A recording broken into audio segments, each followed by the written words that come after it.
Yo, what's going on, guys? This is Miasin and welcome to my Cyber Dragon Traps testing video. So against people, once again, so I saw that my Dragoonity testing actually had good feedback, which is good because I need that if I want to keep going. So obviously, once again, friendly reminder to like and subscribe and also give me as much, support as possible on this video as well. Because once again, if I see that people are not interested, then there is no reason for me to keep making videos like these, because it does take way too long, way too much of my time to actually just find replays or find games. Honestly, I actually only had 4 replays and it took me over an hour and it was not really enjoyable. My opponents were not playing the most serious decks out there.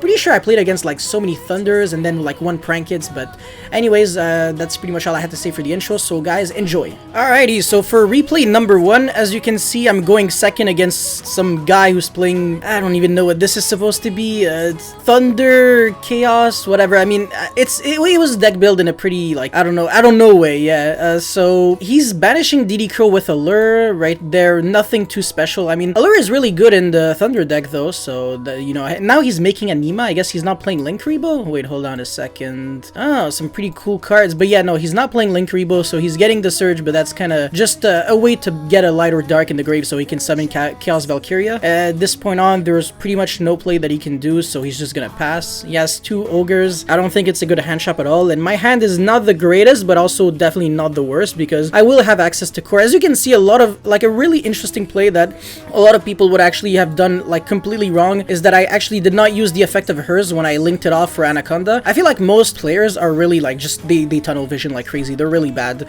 They would just use the effect of hers, get a Cyber Dragon from deck, or even recycle the Fear. That makes 0 sense, because now I'm just gonna use the effect of Rampage, send hers and core, and I'm gonna get 2 cards. So I get Ogred. I really don't care at all because now I have access to core, so I can just play the game now. Next turn I'm just gonna go normal, get a really good search, and it's gonna be really easy to play this one out. So obviously, since I get Ogred, the only thing I can do is just Anaconda, jump over that Anima. If it was a Linkuriboh, it wouldn't have changed anything at all, and he couldn't have made a Masquerena, because I just would have linked it off and stuff like that. So now I'm just passing with 3 cards. Obviously he's going to Tribute Summon because I just couldn't out it, but that just obviously doesn't achieve anything. He's really not playing much Yu-Gi-Oh at all. I'm just crackdowning him, and the main reason why I showcased this replay wasn't really to show any, there's almost nothing to show outside of the interesting play that I've done. And now obviously this is an OTK because this is what, 3100 damage multiplied by 3. Yeah, and obviously this cannot attack, so you just equip a monster and this gains 1000, so it's 3k extra damage. But yeah, the main reason why I showcased this replay was the interesting play with sending core. So that's pretty much it for replay number 1. Let's get into replay number 2. Alright, so replay number 2 was against a guy named Crazy, and he actually put in the notes of the game when he hosted, a note mentioning my name. So I was oh, I'm just gonna join because I see my name, maybe someone wants to talk to me. And I also had my my settings on mute opponent, so I just unmuted it just to see what he would say. And yeah, actually he said oh yeah, I like your videos and stuff, I'm a fan. But then when he started seeing what deck I'm playing, he was oh, I don't know, he became a little too toxic, a little too passive aggressive, so I muted his ass. And I'm pretty sure I know who you are, Crazy, so sorry for exposing your ass on YouTube. But yeah, so he's basically just playing my exact list of Prankids. Not really too surprised, but I don't really like the fact that people actually net deck. It makes no sense. I'm not showcasing deck profiles so you can actually copy them. I'm just really want you to learn from this, that's all. So he's doing the typical combo. He's drawing into Called by the Grave with the effect of, what was it, Roxy's? Pretty sure that was Roxy's, right? It's the only draw card I see, yeah. So Roxy's, and he also has an Avarice, which is really sweet. Oh wait, did he already use the, no, yeah, okay, he didn't. So he's gonna use Avarice at the very end, which kind of in this situation kind of conflicts with Pranks, the continuous spell, because then you would have to shuffle back 8 cards, and there are some monsters that you actually have to keep in the grave, because in theory you can definitely shuffle back 8 cards. It's just that you're gonna have no grave, so your Wild Bark isn't gonna be the greatest. And now he's drawing 2 Dropsies or something. His draws were really awful, but the Called by the Grave was pretty decent. And then he's just passing his turn now. My top deck is horrible. It's Cyber Dragon, which is just not good at all, because the Hearse kind of just does, it kind of just does the job. So yeah, pretty bad top deck. I would have been really happy if I got a core or something, but who cares, whatever. It's not the end of the world, I suppose. So he's gonna quick fuse here because I'm prompting the battle phase. Otherwise I'm just gonna jump over his stuff and he's not gonna be he's gonna be kind of screwed. So he's just gonna trigger every single effect now, special summon 3 monsters. monsters, and he's gonna trigger pranks, I mean the place, which doesn't really do anything here. So he's gonna be special summoning. I'm pretty sure I misplayed like crazy after that, but he also special summoning a drop C's from the hand. I don't know why he did that. What was in his deck? I'm pretty sure he had, oh, I can't even check his deck. But yeah, I'm pretty sure he did like have some other plays, because I really don't understand why you would summon another drop C's. Like, the Toad argument doesn't really work, because next turn you just link off like one of the monsters, so he's just kind of losing card advantage, and that does matter because, you know, it's less, you know, it's like less good top decks later on and stuff like that. So yeah, now I'm attacking. The plan isn't gonna be enough to like sponge the attack. Then Anima here, because obviously I can just suck one of the monsters up. So I just don't understand why he didn't use Butler's effect on the summon of Anima. He thought it actually worked in, like, I don't know, in a weird way, but obviously if you use the effect, then the monster gets equipped and destroyed immediately. So yeah, it was too late to use Butler here, but I don't think it mattered that much. I mean, kind of. You're gonna see soon enough, actually. It did matter a bit. So now it's gonna be his turn. He stopped decking like an Ash, which obviously, I mean, also, wait, hold on. Yeah, okay, no, he definitely couldn't actually have used that pranks, but Called by the Grave couldn't be used on anything because my Hers obviously couldn't search. I have Overflow, which can banish too, and he didn't Sheen Called by the Grave either. I mean, I feel like he was also kind of just tunnel visioning like crazy. But yeah, so normal Roxy's make that meow meow. Okay, now this is actually an interesting part, because you could argue I could actually just have popped like his monsters like on standby or on, you know, like really early, but the reason why I actually didn't do this is because I really wanted him to have a meow meow in the field, so later on this Hers wouldn't actually just be a 100 attack vanilla monster, but a 2400, it would be a Red Eyes Black Dragon. So yeah, it's crazy, and also it just gives him like less resources unless he used the pranks, which I didn't know he had pranks. So obviously when I did see it after on later on, I was kind of shocked actually. So now I decide to Overflow, obviously pop the two monsters, because that Butler is just not a threat at all. The only thing you can do is just go into battle phase and just compose, and then obviously it's my monster's gonna die because he can also tribute during my turn, but he actually has to tribute. I mean, obviously wouldn't have changed anything even if he could use the meow meow. Use the meow meow actually during, oh yeah, exactly, during my turn actually. Yeah, that's right, he did Regek me. Now he's just attacking for 100, but I actually got exactly what I wanted, so now he has a meow meow in the field and I can finally contact fuse, which is the main reason why Cyber Dragons are viable. I don't care what anyone says. And this is where he goes pranks, and I don't know, maybe I don't know if he misclicked or anything, because like I said, at this point on, I already have muted him, so I just couldn't really see if he actually said anything, but he just went into end phase and didn't use the effective pranks. I just don't really get it. And that Ash is just really bad because I'm like on top deck mode with no resources, so I'm just doing Red Eyes Black Dragon beatdown, pretty much that's it. Yeah, I'm setting strike, but unfortunately I'm like in a really bad situation here because he has pranks, which allows him to kind of just draw 2 cards every single turn, and just eventually like just he's gonna have all of his resources back. So if he just top decks one monster,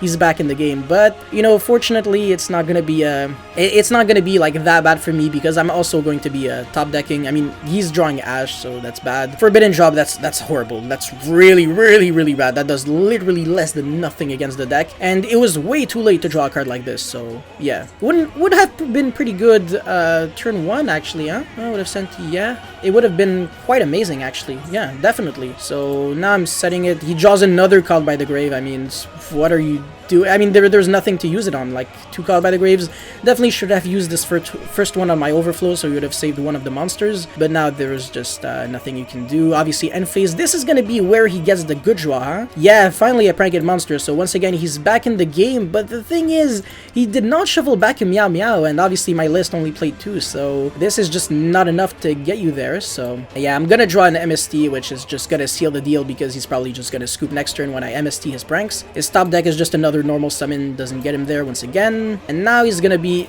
doing everything in the wrong order.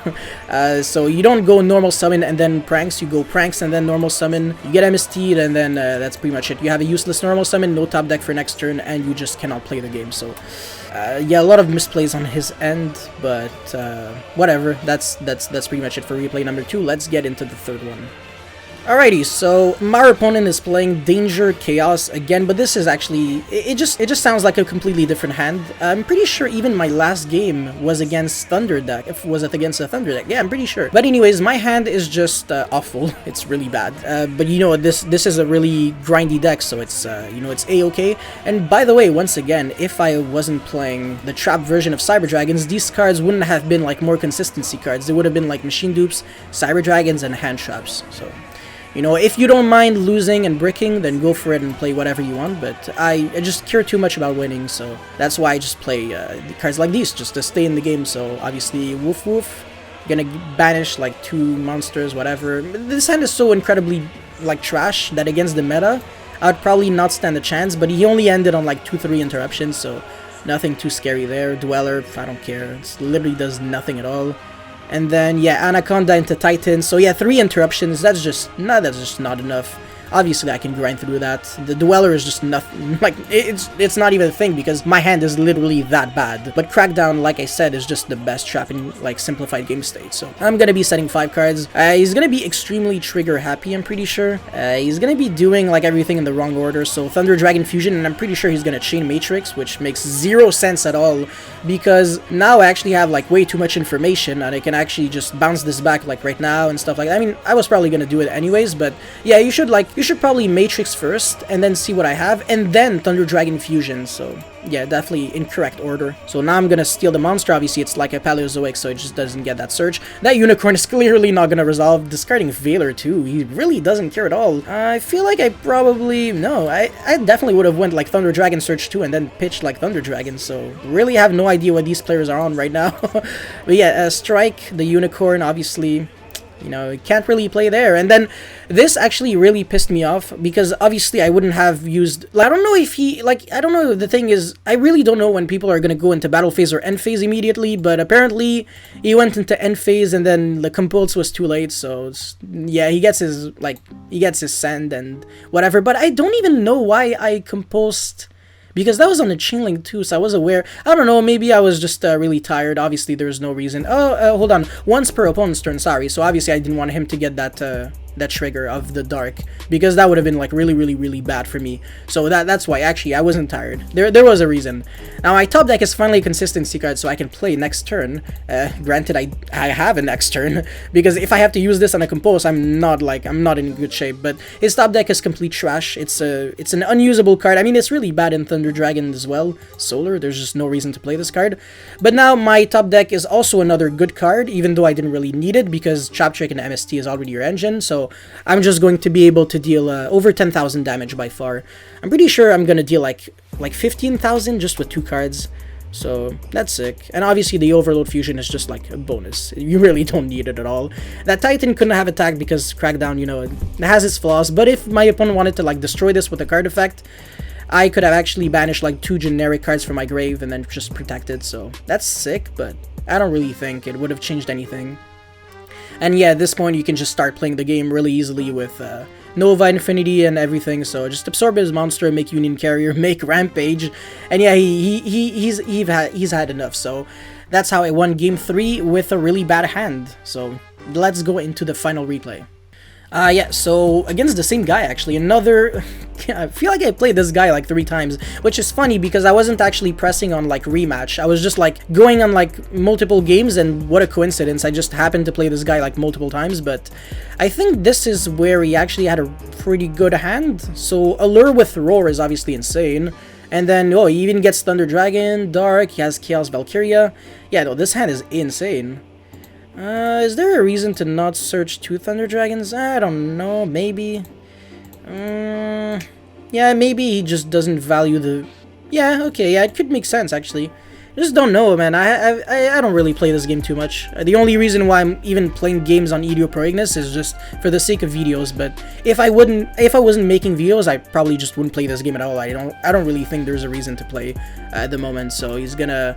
shuffle back everything, make Titan. He already has Masquerade. This card is insane, by the way, so I really don't understand why he just didn't take, yeah, no, I really don't understand why he didn't use this during my turn. Spoiler. But yeah, he also has a useless Nibiru. My version just doesn't really lose to Nibiru, so that's totally fine. Oh, here I actually have MST, so if I want to, I can play around the Titan pop, but the only thing that really scares me is the Unicorn, so... that's why I just didn't really care. I mean, I can get popped, that's fine, because my Repair Plan can actually still resolve, so...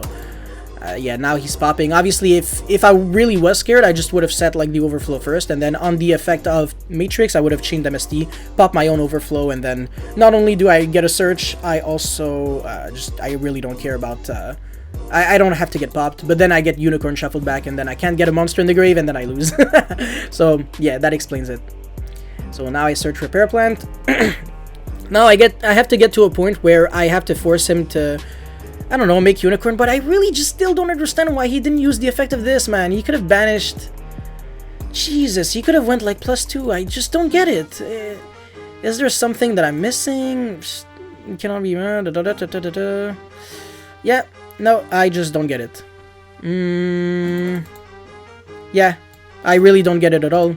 He seriously should have used the effect of this big guy and then just go +2 and then Unicorn me, and then, yeah, but that's too late. And also, he keeps the useless Nibiru in hand against the deck that just goes set for pass. The main reason why I just committed all of those cards was to get the cards in the grave, but I figured, I realized actually that this was completely irrelevant because he has 2 indestructible monsters on the field, so I actually have to just stay alive once again. I feel like that's always the game plan. He top decks Thunder Dragon for turn, which is super hilarious. So now Thunder Dragon Fusion is going to get him a Roar, which can actually recycle back Fusion. Once again, another play that makes absolutely zero sense. He should have searched the Aeon. I'm pretty sure he plays him. Yeah,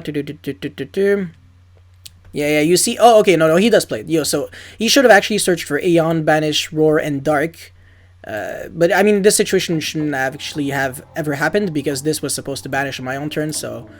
yeah, I mean, now I'm just playing like a moron because I set way too much back row because I completely forgot that, I don't know, man.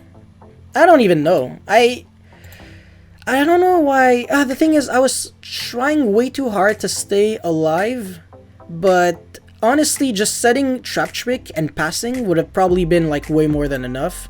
Because now, obviously, he's just gonna wreak havoc on all of my back row. I just cannot deal with all of those Thunder Dragons, so... Yeah, even if I can protect myself from a few pops, I really need to keep that Cyberload on the field. So now, obviously, he's gonna miss, so I'm like, oh, nice, I have that Cyberload, I can actually grind, but... No, he makes access code and he actually pops it, so I kind of get angry, but at the same time, he just has like 2 useless cards in the hand. He has a Thunder Dragon Fusion in the grave, which is so good, man. I'm like, you can't really lose, but you're gonna see what happens, so... Yeah, he's just attacking first 53 and then passing. Have, like, Core in the grave, so that's already, like, really good. And then Overflow just to make sure that he can't really win next turn. So at this point, I can just go, like, Core and then Special next turn, revive back Cyber Dragon. Because obviously the monster that I banished was hers. I'm not dumb. I'm not gonna banish Cyber Dragon, so my Nexter can't revive anything. And then obviously I would have Contact Fused, attack for 45. He would have 35 left, and then on main phase 2, I don't know what I would have done. Probably just I mean, you can Union Carrier for hers. You can it's not that great. You can Seeker Pass. I mean, I'm pretty sure Thunder Dragons basically don't have too many outs to Seeger. And the extra deck, there's literally nothing. That's insane. Oh, he's even playing Trishula Fusion. That's so cute. Trishula Fusion, but no VFD. Oh yeah, he is playing VFD. So what's the level 9 again? Is it the big guy that you can search? I actually completely forgot. I need to check. The level 9, is this level? That is level 9. Whoa, that's actually a really good card. Oh wow. Not bad, not bad. Oh, that's actually a play that I've never even thought about. Could be interesting, to be honest. Thunder Dragon Sky Rumble. Might actually have to do an updated Thunder Chaos deck now that this guy actually enlightened me with a card I just never even heard of. But yeah, anyways, he's just gonna get, feel like frustrated or something once I use the effect of Nexter, so he's just gonna scoop it up. But I probably would have won anyways. I mean, I don't even know what his top deck would have been. Oh, DD Crow. Yeah, it's not good enough. But yeah, I mean, searching the Aeon with Thunder Dragon Fusion was pretty much the only play he had, and then he would have banished Roar and Dark, which once again should have been banished like 10 years ago. So he just put himself in a position where, you know, I mean, he already had like everything to win, and he just kind of decided to... he just almost basically willingly chose to not win, but... Yeah, also, what else can I say? Oh yeah, there are a lot of situations where, you know, your opponent actually has the nuts online. What I mean, like IRL, when you're actually playing for real, and you can actually just win because of mind games or because your opponent doesn't really know what you're doing. So that's also a really important factor to consider when you're actually playing Yu-Gi-Oh! Or deck building even. The psychological aspect isn't all that irrelevant, because it's not just maths, right? There is not just hypergeometric distribution. But that's pretty much all I had to say in Showcase. So if you have any comments or if you feedback, let me know in the comment section below. Don't forget to like and subscribe, because it motivates me a lot to keep making videos like these. And that's pretty much all I had to say. Thank you very much for watching, and I'll see you next time. Peace.